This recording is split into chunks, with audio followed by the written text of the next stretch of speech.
River Ọmaliko was no ordinary river. It wasn't just the lifeblood of Amankwu village, watering crops and quenching thirst, it had a voice.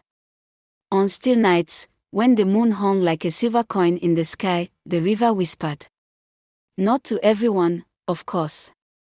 Only to those who lingered too long at its banks, who dared to dip their feet into its waters when the world was quiet. Obinna had heard those whispers before. They weren't menacing, exactly, but they weren't friendly either. They carried secrets, heavy, ancient secrets that were not meant for human ears. But on the night everything changed, it wasn't the river that spoke. It was her. Obinna wasn't looking for trouble. He really was. Life in Amankwu didn't leave much room for it, not when there were fishing nets to mend, markets to visit, and a mother who depended on him for every morsel of food that made its way to their clay hut. But that night, he stayed longer than he should have at the river. The fish were biting, and his mother had been coughing again, a dry, relentless sound that made his chest tighten every time he heard it. He wanted to bring home a feast, something to coax a smile from her worn face. The moon was high by the time he reeled in the last fish. His basket was heavy, his arm sore. He stood, ready to leave, when he saw her. She was standing on the opposite bank, half hidden by the reeds. At first, he thought she was a figment of his imagination. No one came to the river this late, not unless they wanted to tempt the spirits. But there she was, her silhouette framed by the moonlight. "Who are you?" he called out, his voice louder than he intended. The river carried his words across the water. For a moment, she didn't answer. She stepped forward, and the moon caught her features. She was beautiful, but not in the way the girls in the village were beautiful. There was something otherworldly about her, her skin glowed faintly, and her eyes seemed to hold the weight of 1,000 untold stories. "I am Chiamaka," she said, her voice soft but steady. "And you are brave to linger here so late." It wasn't bravery, Obinna thought later. It was curiosity. Or perhaps it was something else, something he couldn't quite name. Whatever it was, it brought him back to the river the next evening. And the evening after that. Chiamaka was always there, waiting for him. She never crossed to his side of the river, nor did she invite him to hers. But they talked. They talked about everything and nothing. She laughed at his jokes, and he marveled at the way her laughter seemed to echo, as though the river itself was joining in. She never spoke about her family, and when he asked where she lived, she would only smile and say, "Here and there." He didn't press her. He didn't want to break the spell. Because that's what it felt like, a spell. He was enchanted, captivated. And for the first time in his life, he didn't mind. Obinna didn't return to the river the next evening out of duty. He told himself it was for the fishing, but he knew that wasn't true. His thoughts had been consumed by the woman who called herself Chiamaka. She lingered in his mind like a melody he couldn't quite shake. Who was she? Why was she there, standing alone by the river when most villagers wouldn't dare approach it after dark? That night, he arrived earlier, his heart pounding with anticipation.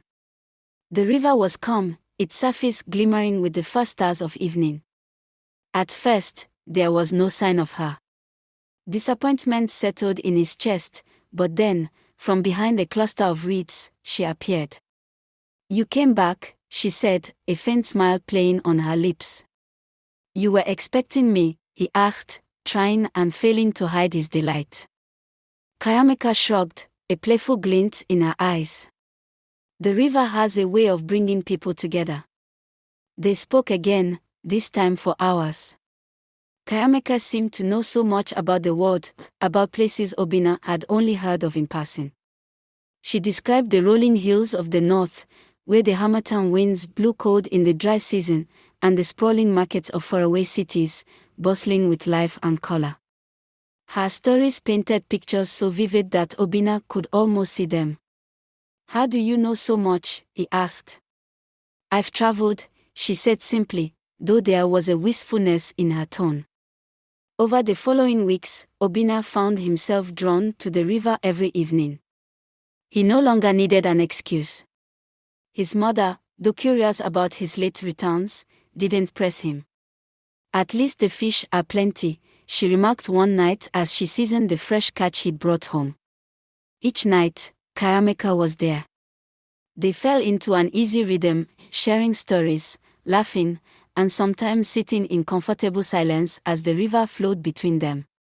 One evening, Obinna brought her a small gift, a fish he had caught earlier that day, wrapped carefully in a banana leaf. "For you," he said, holding it out awkwardly. Chiamaka tilted her head, a curious smile on her lips. "For me? Why?" "Because I thought you might like it," he said, his face growing warm. She took the offering and examined it as though it were the most precious thing she had ever seen. "Thank you, Obinna," she said softly. "You're kind." Not everyone shared Obinna's fascination with the river. "You've been spending too much time near the water," said Nkem, his childhood friend, one afternoon as they mended their fishing nets. "People say strange things happen there, especially after dark." Obinna shrugged. "I've been fishing, that's all." Nkem narrowed his eyes. "Is that all? Or is there something else drawing you there?"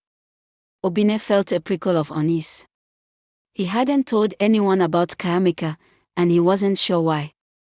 "You sound like my mother," he said, forcing a laugh. But that evening, as he made his way to the river, Nkem's words lingered in his mind. When he arrived, Chiamaka was waiting, as she always was. But this time, something felt different. The air was cooler, and the usual hum of insects and rustling leaves seemed muted. "You're quiet tonight," she said, noticing his unease. "Do you ever get afraid?" he asked abruptly. Chiamaka looked at him, her expression unreadable. "Afraid of what?" "Of being here. Of whatever it is people say about this river." For a long moment, she didn't answer. Then she said, "The river holds many secrets, Obinna. Some are meant to be feared, and some are not. But you are safe with me." It was an odd thing to say, but it calmed him nonetheless. One night, Chiamaka surprised him. "Come," she said, beckoning him toward the riverbank. "What are you doing?" he asked, hesitant. "Just trust me," she said with a smile. She led him to a small wooden boat tied to a tree. It was old but sturdy, its surface polished smooth from years of use. Chiamaka stepped into the boat gracefully, motioning for him to join her. "We're not supposed to go on the river at night," he said, hesitating. She laughed, a sound that sent shivers down his spine. "Rules are for those who are afraid." Against his better judgment, he stepped into the boat. Chiamaka pushed off from the shore, and the boat glided smoothly into the open water. The river seemed different at night, alive in a way he hadn't noticed before. Fireflies danced above the surface, their tiny lights reflected in the water. Chiamaka hummed softly, the melody unfamiliar but hauntingly beautiful. "Where are we going?" he asked. "Nowhere," she said. "Just here." They floated in silence for a while, the boat drifting with the current. Obinna found himself watching her, captivated by the way the moonlight seemed to cling to her skin. "You're not like anyone I've ever met," he said finally. Chiamaka turned to him, her eyes searching his face. "And you are not like anyone I have ever met," she said softly. Suddenly she fell silent. Her arms were wrapped loosely around herself, and her eyes, always so lively, seemed clouded with thought. Obinna frowned, rising to his feet and walking toward her. "Are you all right?" he asked, his voice low. Chiamaka looked up, startled, as though she hadn't noticed him approaching. "Yes," she said softly, but her smile didn't reach her eyes. He stepped closer, his concern deepening. "You don't seem like yourself." For a moment, she said nothing. Then, with a deep breath, she reached into the fold of her wrapper and pulled out something small and delicate. Obinna watched as she held it out to him, a string of coral beads, their smooth surfaces gleaming faintly in the dim light. "What's this?" he asked, taking the beads carefully into his hands. They were warm, almost as if they carried a life of their own. "A gift," she said simply. "For you." Obinna looked at her, confusion flickering in his eyes. "Why? What's it for?" Her gaze drifted back to the river, her expression unreadable. "Because I want you to have something of mine. Something to remember me by." A chill ran down his spine at her words. "Remember you?" he asked, his voice tight. "Why would I need to remember you? You're not going anywhere, are you?" She hesitated, her fingers twisting nervously. "I don't know," she admitted. "But the river has a way of pulling people back to it. I don't know if it will let me stay with you." Obinna's chest tightened, his grip on the beads growing firm. "Chiamaka, what are you talking about? You're with me now. That's all that matters."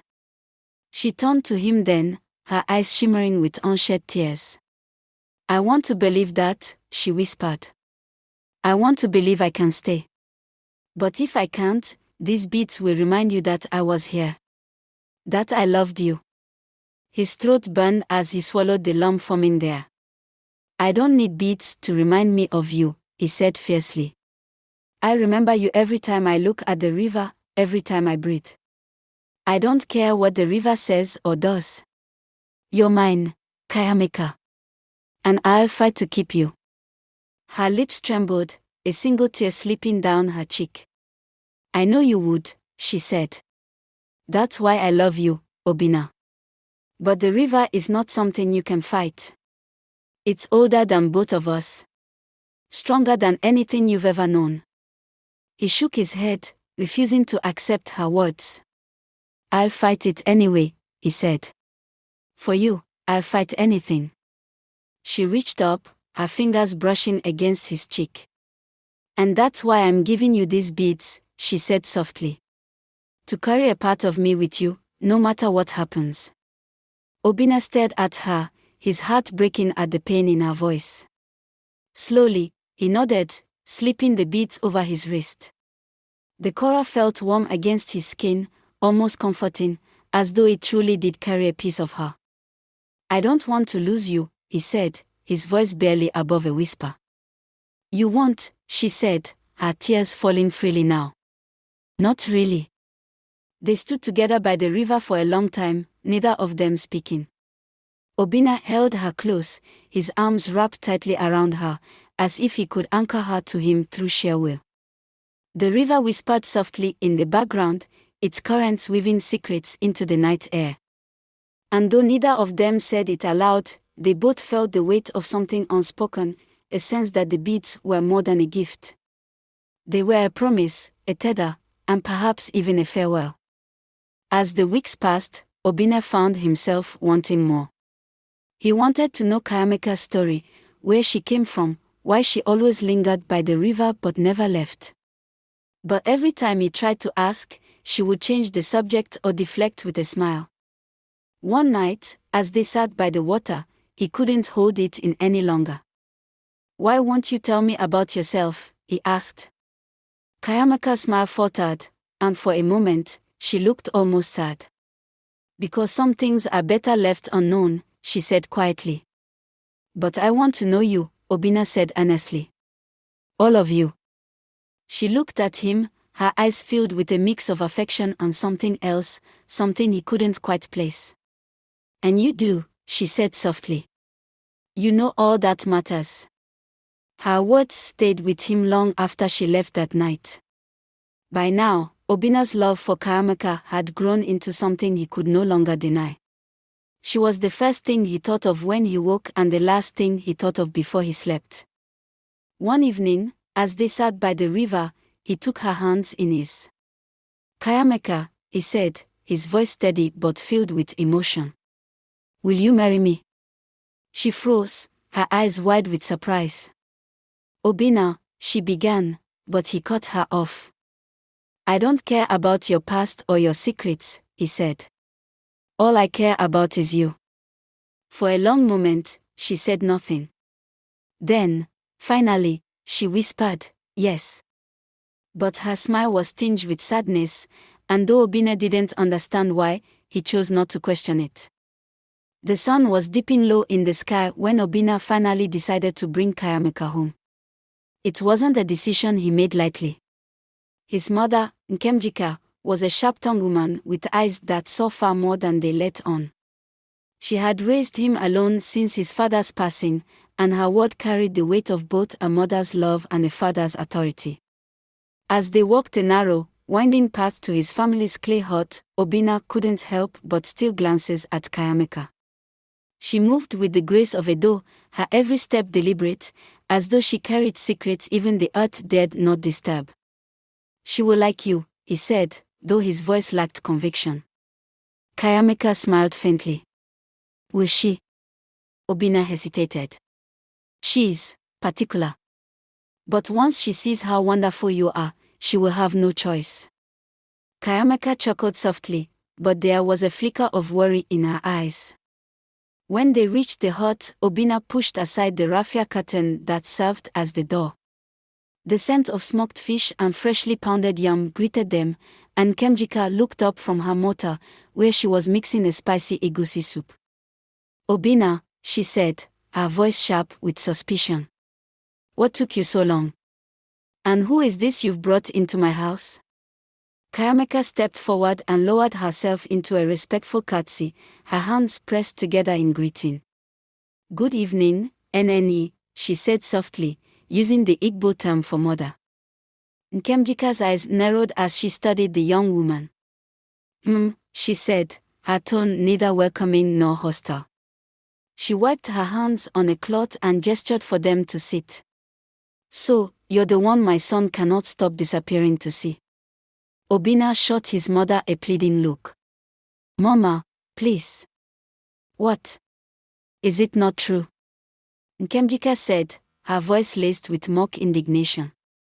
She turned her sharp gaze back to Chiamaka. And you, what is your name? Chiamaka, Nne, she said.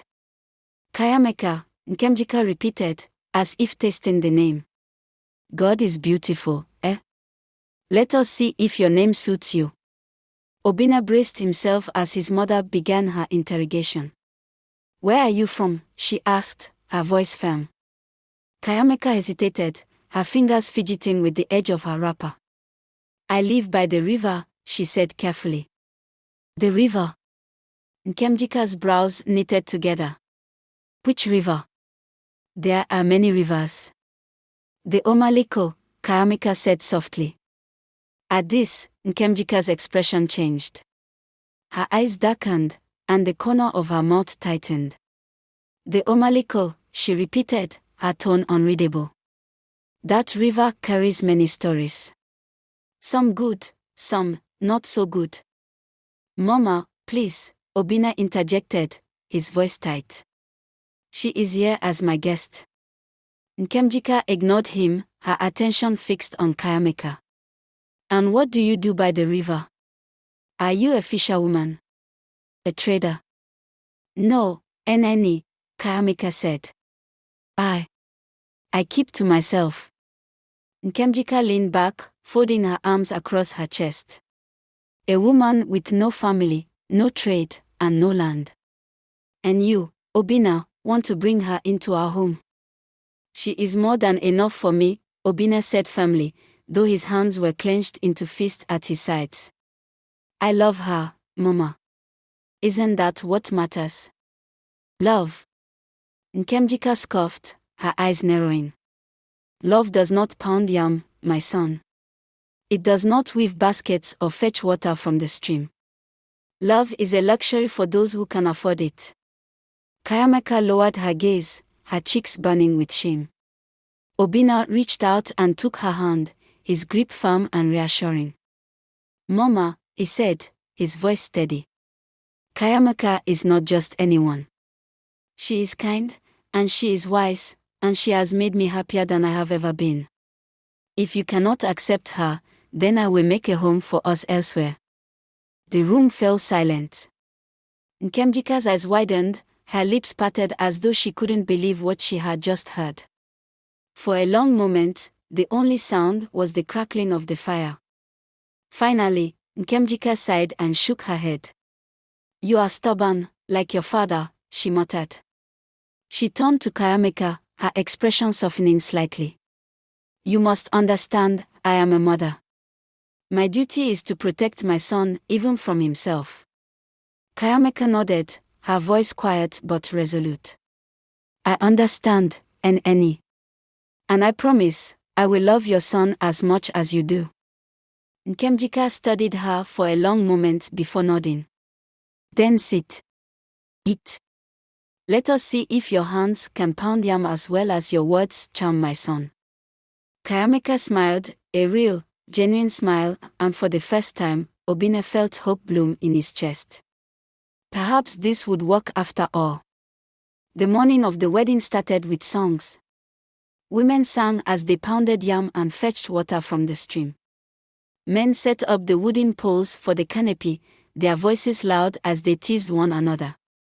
The smell of roasted meat filled the air, and laughter echoed through the village.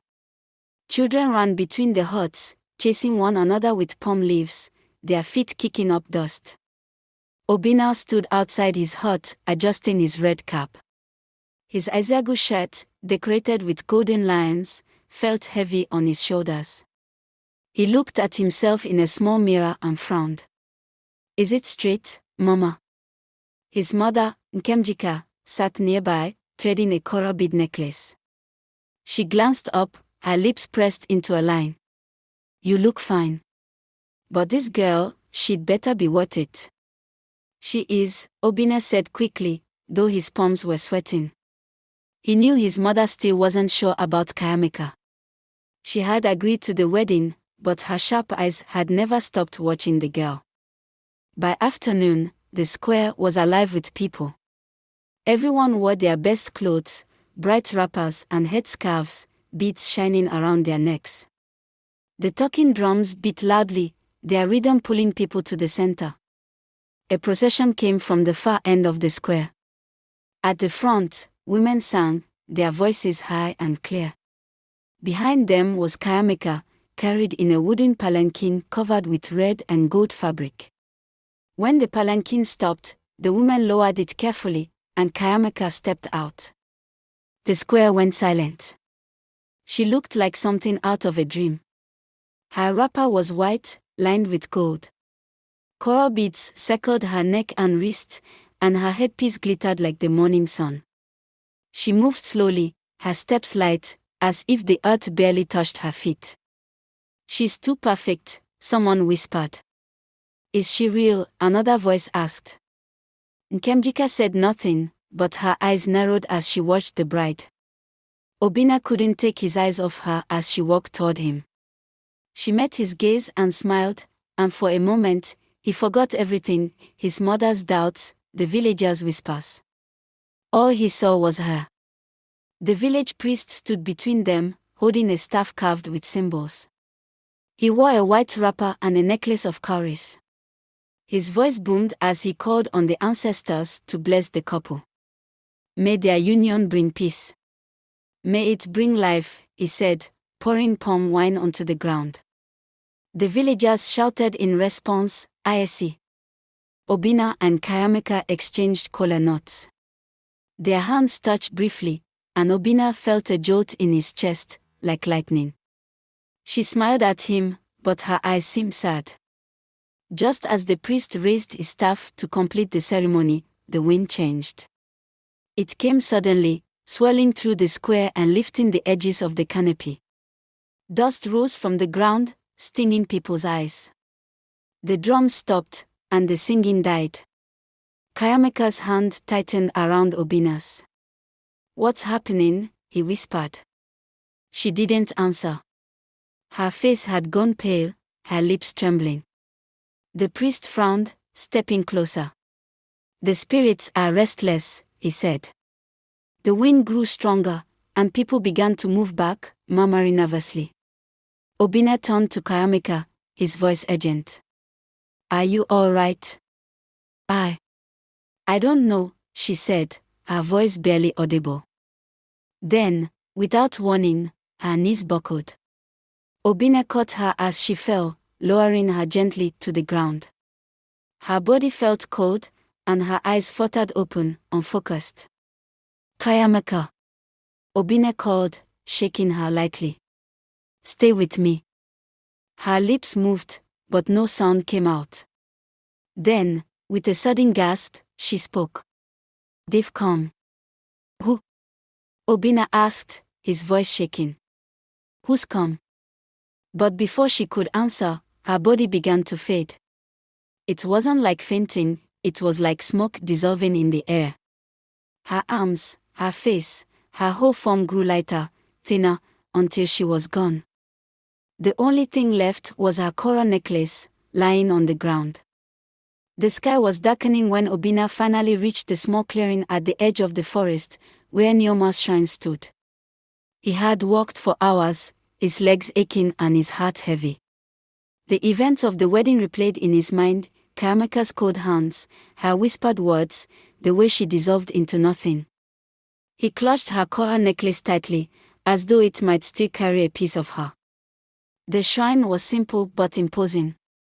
A large Iroko tree loomed over it, its gnarled roots curling around earthen pots and carved wooden idols. Brightly colored fabrics hung from the branches, fluttering in the breeze like silent watchers. Cowries and beads decorated the base of the tree, and the faint smell of burning herbs lingered in the air. Obinna hesitated. Neoma's name was spoken in hushed tones in the village. She was said to be the keeper of secrets, the one who spoke to spirits and carried the burdens of the unseen world. People only sought her when they had no other choice. Today, Obinna had no choice. He cleared his throat and called out, "Neoma, I need your help." For a moment, there was no sound except the rustle of leaves. Then, slowly, a figure emerged from the shadows. Neoma was old, her face lined like a map of ancient rivers. Her eyes were sharp and bright, like the embers of a dying fire that refused to go out. She wore a wrapper dyed in deep indigo, and strings of beads hung around her neck, clinking softly as she moved. "Obinna," she said, her voice low and steady. "I was expecting you." Obinna blinked.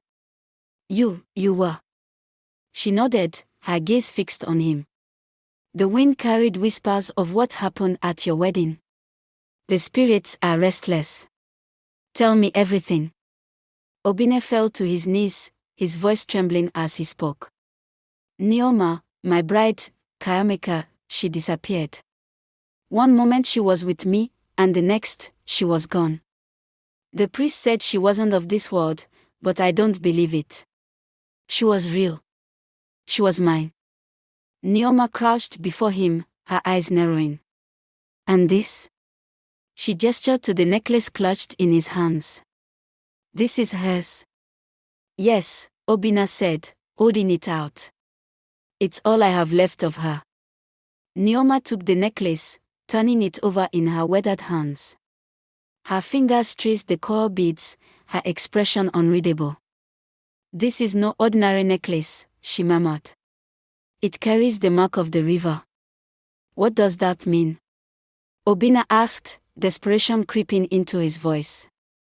"It means she is tied to the River Ọmaliko," Neoma said, her tone heavy. "She is not like us, Obinna. She comes from the spirit world." Obinna shook his head fiercely. "No. She laughed with me, walked with me, loved me. She was real." Neoma sighed, her shoulders drooping under an invisible weight. "Sometimes, the spirits take human form. They walk among us, live among us. But they are not meant to stay. If they linger too long, the balance between the worlds is broken." "But why?" Obinna demanded. "Why did she come to me? Why did she agree to marry me if she couldn't stay?" Neoma's gaze softened. because she loved you. And because she hoped, perhaps, that love would be enough. Neoma stood and walked to the base of the iroko tree, her hands resting on one of the earthen pots. She began to chant softly, her voice blending with the sounds of the forest. The wind picked up, swirling around them, carrying with it the faint sound of rushing water. Obinna felt a chill crawl up his spine. "What are you doing?" "I am calling the spirits," Neoma said. "If you wish to find Chiamaka, you must follow her into their world." "Their world?" Obinna echoed, his voice faltering. Neoma turned to him, her eyes glowing faintly in the dim light. "The spirit world, Obinna. It lies beyond this one, hidden from our sight. But it is not a place for the living. Few who enter ever return." "I don't care," Obinna said, standing. His hands clenched into fists at his sides. "If there's even a chance I can bring her back, I'll take it." Neoma studied him for a long moment, her expression unreadable. Then she nodded. "Very well. But know this, Obinna, the spirit world is not like ours. It will test you. It will try to break you. And if you fail, you will not only lose her, you will lose yourself." "I'll do whatever it takes," Obinna said firmly. "Just tell me what I have to do."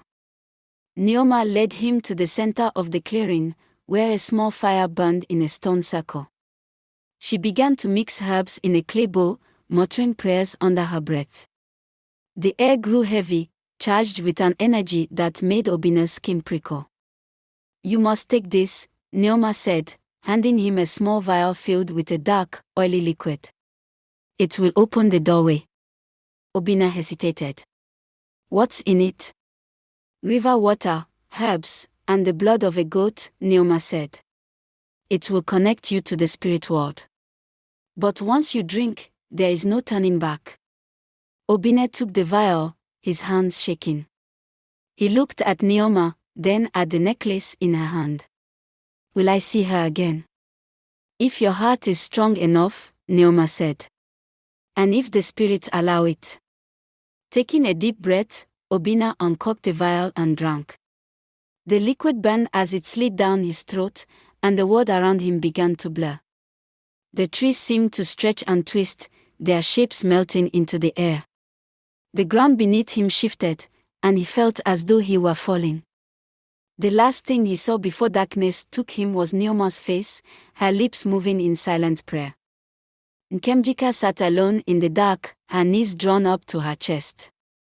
The clay walls of the hut felt colder than usual, their shadows stretching long and deep as the single oil lamp flickered weakly.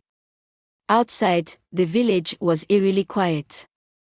No laughter from children, no chatter from the women who usually gathered at the well to gossip long after sunset. It was as though the entire world had sensed her pain and fallen silent. Obinna was gone. Her son, the one she had carried for 9 long moons, nursed through fevers, and watched grow into a strong man, had walked into the unknown. He hadn't even looked back. Chiamaka reached out and grabbed the wooden stool next to her. Her hands trembled as she pulled it close, her fingers tracing the faded carvings Obinna had etched into it as a child. She could still picture him, small and eager, sitting on that very stool with a knife too big for his little hands, determined to make something beautiful. Now he was gone. And for what? A woman. A woman who had brought nothing but questions and shadows into their home. Chiamaka's chest tightened, anger rising to meet her grief. She had warned him. Hadn't she warned him? That girl, she muttered to herself, her voice shaking, she wasn't right. I saw it from the start. But the anger faded as quickly as it came, leaving only a hollow ache in its place. It wasn't Chiamaka's fault, not entirely. It was the spirits, those cursed spirits who had come for her son, the same way they had come for her husband all those years ago. Chiamaka's thoughts drifted back to the day Obinna's father had died. He had been strong and healthy, a man who could carry 3 sacks of yam on his back without breaking a sweat. But one morning, he had gone to the river to fish, and by evening, his body had been found floating near the banks, his eyes wide open and empty. The elders had said it was the spirit of the river, angry about something he had done, or perhaps something he hadn't done. No one could say for sure. All Chiamaka knew was that she had been left alone, a young widow with a baby boy who barely knew how to speak. She had vowed then to protect Obinna, to keep him away from anything that smelled of spirits or danger. And she had succeeded, until now. Her eyes fell on the small table in the corner of the room, where Chiamaka's coral necklace lay. It seemed to glow faintly in the lamplight, as though it were alive. Chiamaka hated it, hated the way it sat there, mocking her with its silence. She wanted to throw it into the fire, to watch it burn and take with it all the pain it had caused. But she couldn't bring herself to touch it. Instead, she buried her face in her hands and let the tears come. They came in waves, hot and bitter, soaking the edge of her wrapper. She cried for Obinna, for the son who had always been too kind, too trusting. She cried for the years she had spent raising him, only to see him walk away without a second thought. She cried for herself, for the emptiness that filled the space he had left behind. A knock at the door startled her. Wiping her face quickly, Chiamaka stood and opened the door. It was Neoma, the priestess, her figure hunched and shadowed in the dim light. "You," Chiamaka said, her voice thick with anger and grief. "You sent him away." "I guided him," Neoma corrected, her tone calm but firm. "He chose his path." Chiamaka's hands clenched into fists. "He is my son. My only son. And you let him go into that place. Do you know what that's done to me?" Neoma stepped closer, her eyes softening. "I do. You think I do not know the pain of losing a child? But your son is not gone, Chiamaka. Not yet." Chiamaka turned away, her shoulders trembling. "It's the same as gone," she whispered. "He'll never come back. The spirits don't return what they take." "That is not always true," Neoma said, her voice quiet but firm. "Your son is strong. Stronger than you think. And he carries your love with him, whether you see it or not." Chiamaka didn't respond. She stood there in the doorway, staring out into the dark night, where the trees whispered secrets she couldn't understand. She wanted to believe Neoma, to hold on to the faint hope her words offered. But she had lived long enough to know that the world was cruel, and the spirits even more so. When Neoma left, Chiamaka returned to her stool and sat in silence, staring at the flickering flame of the oil lamp. Her hands twisted the edge of her wrapper, her mind racing. If Obinna didn't return, what would she do? How could she live in a house so full of memories but so empty of life? She thought of his laugh, his smile, the way he used to call her Mama with a teasing lilt in his voice. She thought of the times he had stayed up late, weaving baskets to sell at the market because he knew she needed the money. No. She couldn't lose him. Not to the spirits, not to anyone. Standing abruptly, Chiamaka grabbed the coral necklace from the table. She held it tightly, ignoring the strange chill it sent through her palm. "You listen to me, spirits," she said aloud, her voice shaking but strong. "If you don't bring my son back, I will come for him myself. And I will not leave until I have him." The room seemed to grow still, as if the spirits had heard her. Chiamaka didn't care. She was a mother. And a mother's love, she knew, was stronger than fear, stronger than the spirits, stronger than death itself. Keep an eye out for part 2, where Obinna and Chiamaka's love story takes unexpected twists you won't want to miss. Their journey is far from over, and the best is yet to come.